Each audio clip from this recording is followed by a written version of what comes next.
నేను జగన్మోహన్ రెడ్డి గారిని తిడితే నా మీద తిరుగుబాటుగా మళ్ళీ నా మీద మాట్లాడాడు, విమర్శించాడనేటువంటి కక్ష కడుపులో పెట్టుకుని రమేష్ని ఏమీ చేయలేక మానసికంగా వేధించడం కోసం జోగి రమేష్ గారి కొడుకు మీద ఈ రకమైనటువంటి వాళ్ళ బాబాయ్ మీద అక్రమ కేసులు పెట్టి చంద్రబాబు నాయుడు గారికి ఒకటే చెప్తున్నాం, నీ ఇష్టం రాష్ట్రంలో ఉన్నటువంటి 175 నియోజకవర్గాల్లో ఉన్నటువంటి వైఎస్ఆర్ పార్టీకి సంబంధించినటువంటి అందరినీ కూడా లోపలేసుకో, నీ మీద పోరాటం చేసేది ఖాయం.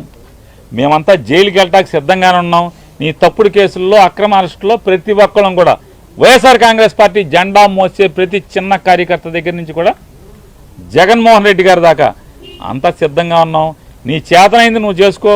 అయినా సరే తెలుగుదేశం పార్టీ చేసేటువంటి తప్పుల మీద ప్రజలకి మోసం చేసే దాంట్లో పోరాటం చేయకుండా ఉండడం వదలం, నిన్ను నిలదీయకుండా ఉండడం వదలం అనేది కూడా చంద్రబాబు నాయుడు గారికి ఈ సందర్భంగా అంతిమంగా న్యాయం చేస్తుంది. జగన్మోహన్ రెడ్డి గారిని దగ్గర నుంచి వాళ్ళ జోగి రమేష్ గారి కుటుంబాన్ని నువ్వు ఎవరిని వేధించదలుచుకున్నా మేము న్యాయ పోరాటం చేస్తాం, ధర్మ పోరాటం చేస్తాం. ఖచ్చితంగా నీ మీద తిరుగుబాటు చేసి రాజకీయ పోరాటం కూడా చేసి అన్నింటిని కూడా ఎదుర్కొని ఖచ్చితంగా 2029కి మీ ప్రభుత్వాన్ని పడదయటానికి కావాల్సినటువంటి ప్రతి పోరాటాన్ని చేస్తాం. Please subscribe .news.